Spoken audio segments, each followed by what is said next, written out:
Hello, right, okay, so welcome back to the Jazz Cave.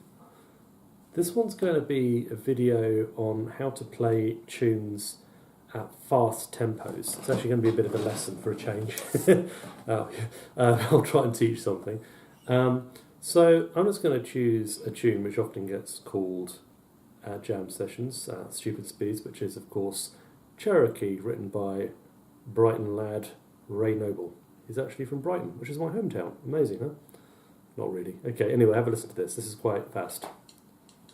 Don't know how well you can hear that on the speaker.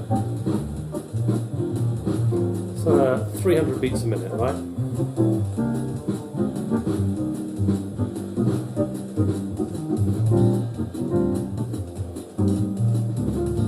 So I suppose the feeling would be that in order to play at that kind of tempo, you need a crazy fast.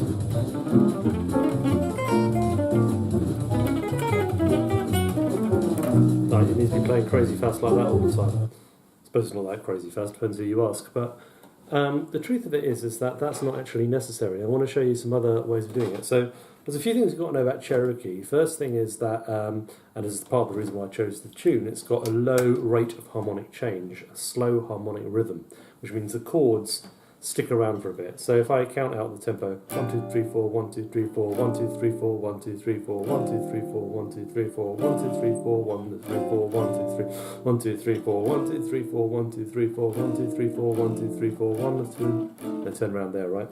So there might be some more substitutions in various kind of sources, but if you notice, it's B flat for 2, B flat 7 for 2. You can put a 2-5 in there if you want, but it's basically just B flat 7. That's the function of the chord. It's the secondary dominant going to E flat major. And we've got a backdoor A flat 7 sharp 11th, or just A flat 7, going back to B flat major.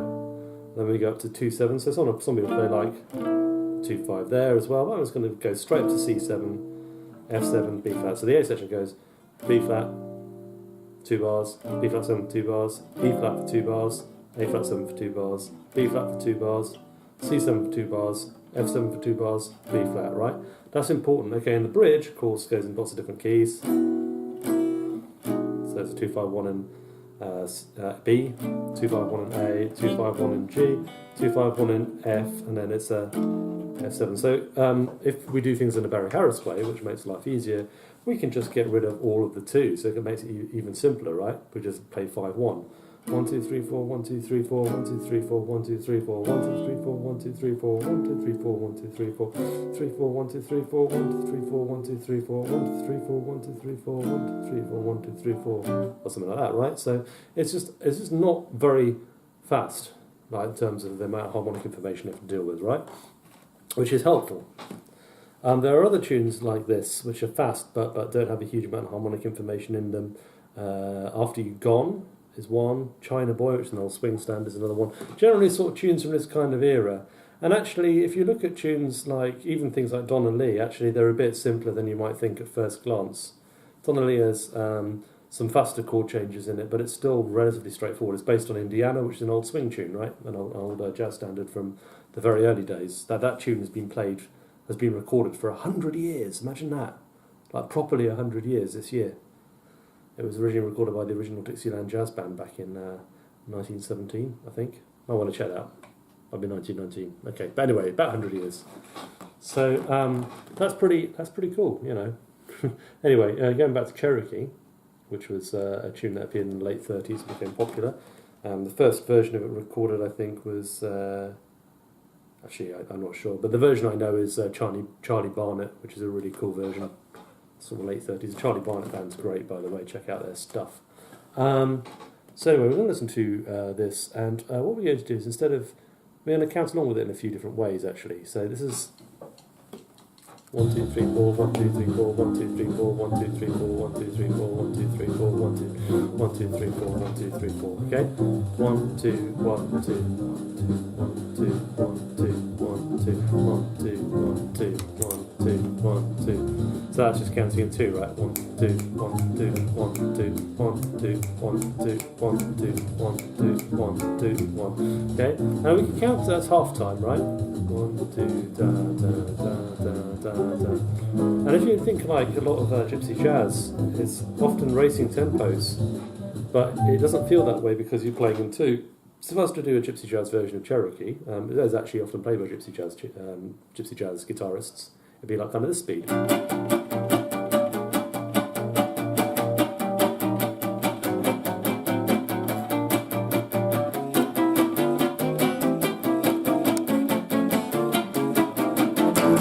It's not too bad, it feels like it's at a sort of regular pace, and then you try to solo on it, you realise it's at 300 beats a minute. Okay, so it's interesting, like Evan Christopher made the point that Louis Armstrong's version of Dinah is at the same tempo as John Coltrane's Giant Steps.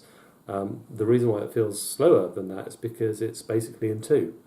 Okay, so Hal Galper and a few guys have suggested that really you should be feeling all jazz in like all sort of upswing, medium upswing in 2, and I kind of agree with that. But we can go further. We can feel it in quarter time. Listen to this. 1, 1, 1, 2, 1, 2, 1, 2, 1, 2, 1, 2, 1, 2.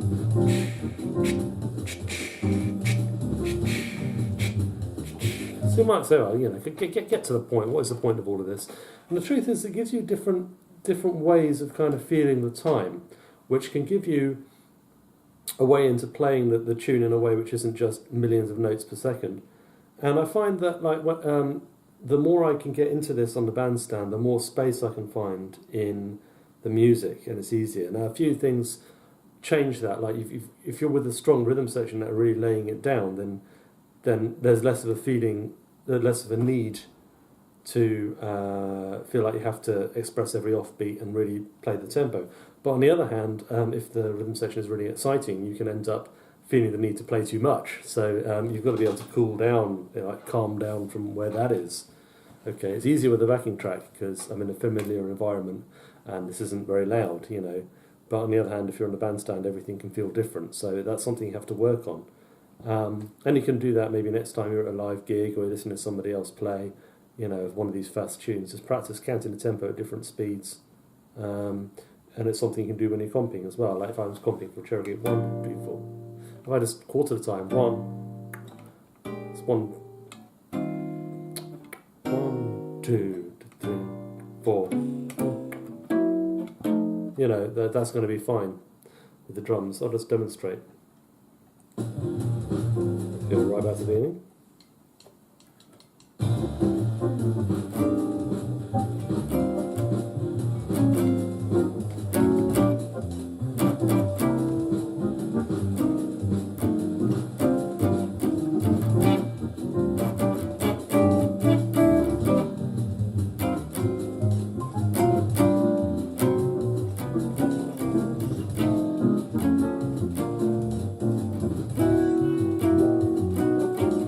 So that kind of thing, for instance, so, I mean, the bass player and the drummer are working like Billy-O, but you're kind of just chilling out a bit.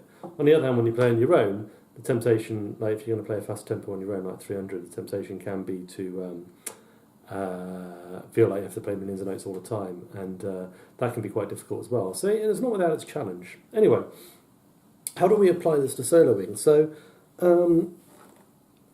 I think one way I've applied it, which is relatively straightforward, is that at any of these kind of tempo levels, so not like what you might call normal time, or I can't remember what they call it. There's a name for it. So you've got normal time, half time, and quarter time, right? And I would say for like normal time, 1, 2, 3, 4, 1, 2, 3, 4, 1, 2, that's too fast. But if we're in half time, we can start talking about 1, 2, 3, da. So what I'm doing there is I'm playing triplets, 1 to 3, 1 to 3, 1 to 3, 1 to 3, 1 to 3, 1 to 3 part. When you go 1, 2, da da da da da da da straight. You could even try swung, da doon dee doon dee doon dee doon dee doon dee do bo doon ba ba do dee ba do ba do ba do dee. Okay, so there's a few different options there in the half time, and then the quarter time you can do the same stuff. 1 2 ba ba ba ba ba, which would be it's 1 and 2 and 3 and 4, and that'll be half notes in what we're thinking of 300 beats a minute, and then boom da da da da da da da da. So it's a bit goofy at this tempo, but you can do the swung up, the swung eighth notes as well. And you also get ba ba ba ba ba ba 1 2 3 1 2 3 1 2 3. Sorry, it took me a second to lock into that.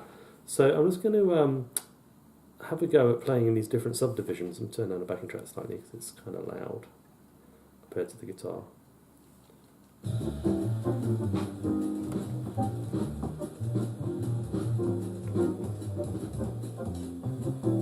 Okay, this is 1 2 1 2 1.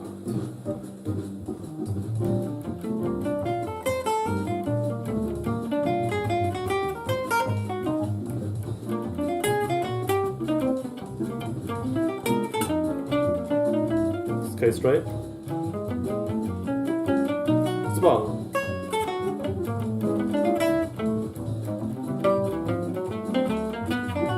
Straight. Triplets.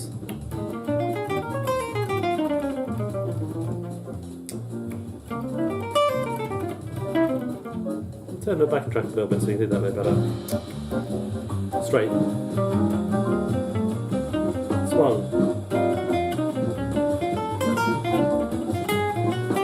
Triplets.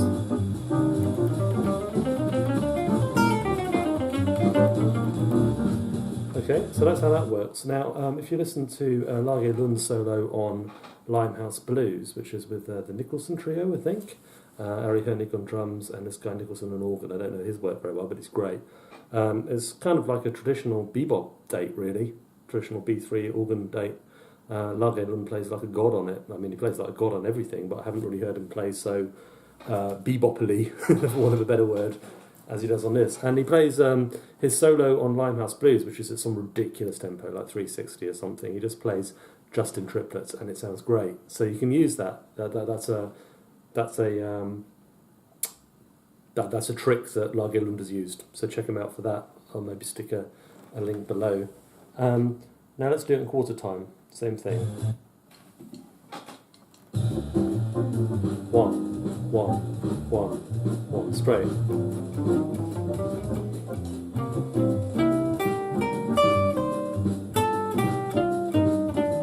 That's 1.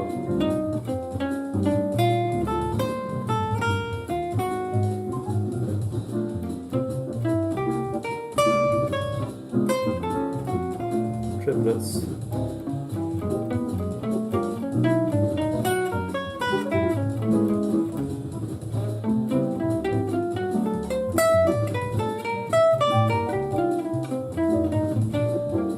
Now, even if I think 2 1 2, even if I think of my sort of lines in semiquavers,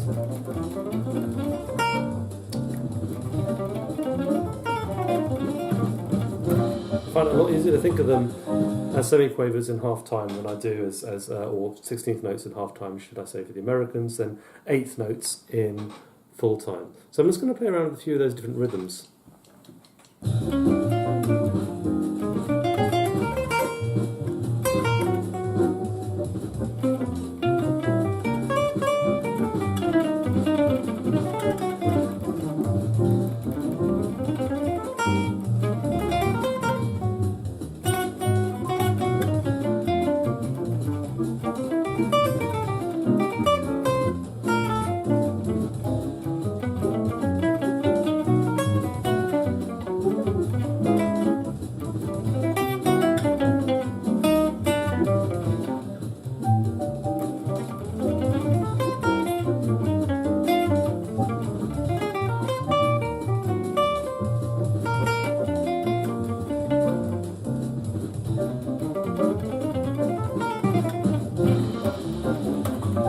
Right, so oh yeah, okay, this is probably worth carrying on with.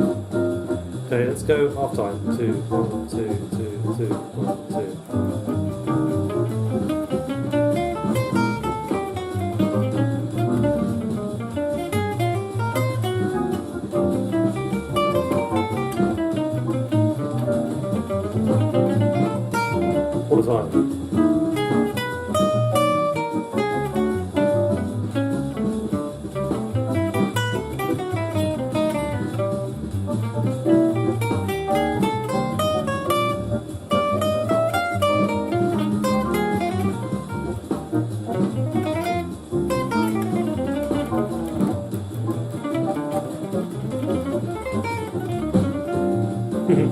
so on, right?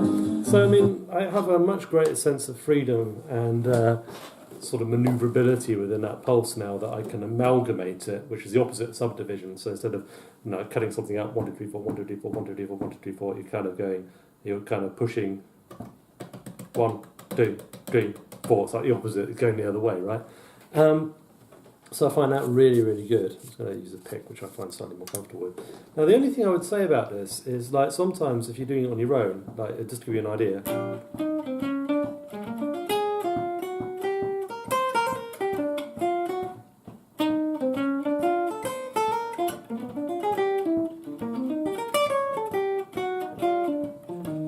It can just end up feeling like half time.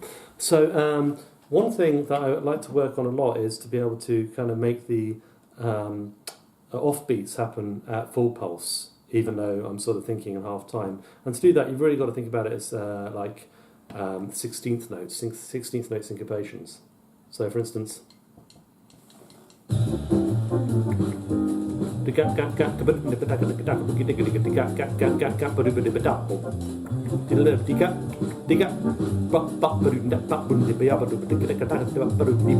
that, right? So it probably sounds a bit nuts, but yeah, so I mean that's quite difficult to do. So you can go from that to I'm not very accurate there.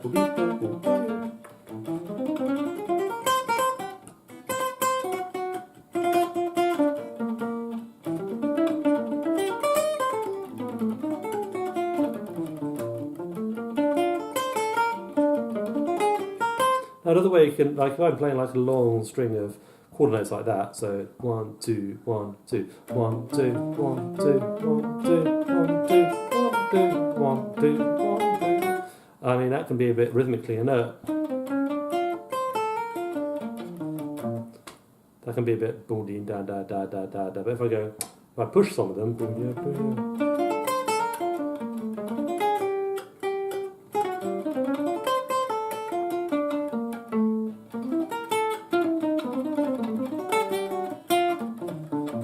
Becomes a little bit more like the tempo. So let me just try that with the backing track.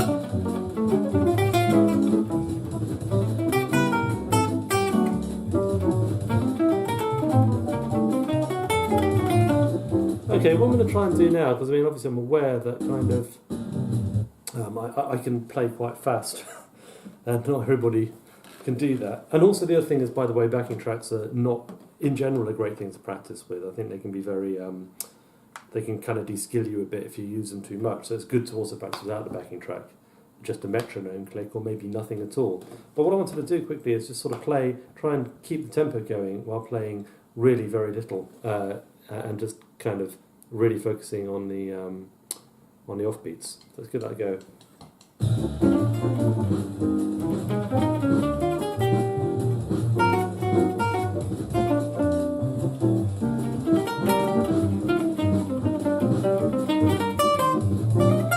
Oops.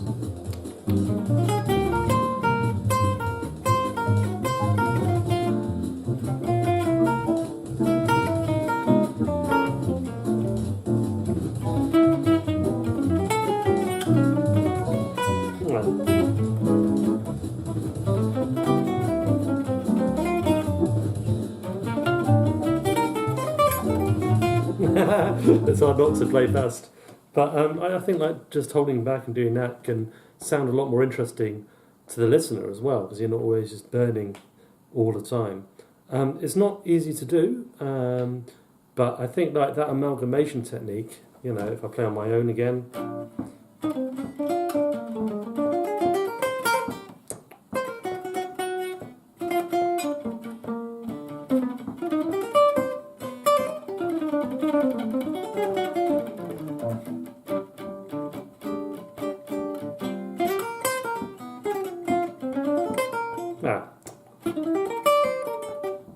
So one thing I find like difficult with this kind of playing is just making sure my rhythmic accents are just accurate enough, and part of that's a technical problem, and it's also a rhythmic problem as well. You know, you have to train yourself to hear the beats and subdivisions. So one way I've done that is just to sort of take a metronome click,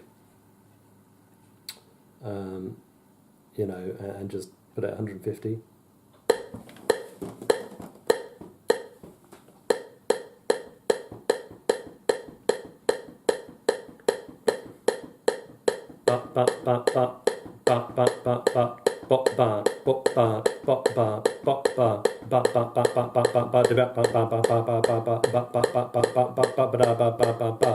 Perhaps it's easier with the click on 1 and 3. 1, 3, 1, 3.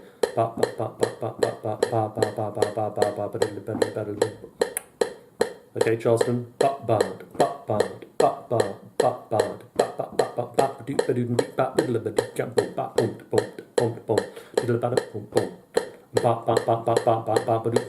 So offbeat's really important. It's the offbeat thing.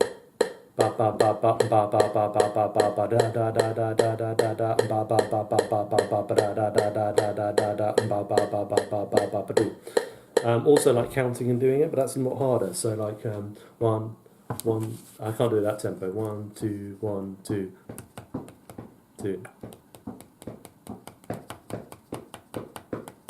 Yeah, it's difficult. 1, 2, 1, 2, 1, 2. Yeah, I have to do it slower. 1, 2, 1, 2, 1, 2, 1, 2, 1, 2, 1, 2, 1, 2, 1, 2, 1, 2, 1, 2, 1, 2, yeah, and so on, right? So it's just sort of developing a rhythmic language that you can use those tempos, which isn't just completely just. And also, you know, the tendency with those kind of high tempos is that everything ends up on the beat, and that can sound great. But at the same time, it's nice to introduce some more rhythmic variety, and I think kind of getting used to those 16th note syncopations are good for that. And after all, 16th note syncopations are the basis of a lot of modern popular music as well, so you kind of got to learn them, really. Anyway, thanks for watching. I hope you find that useful. Put any comments and stuff below. Bye.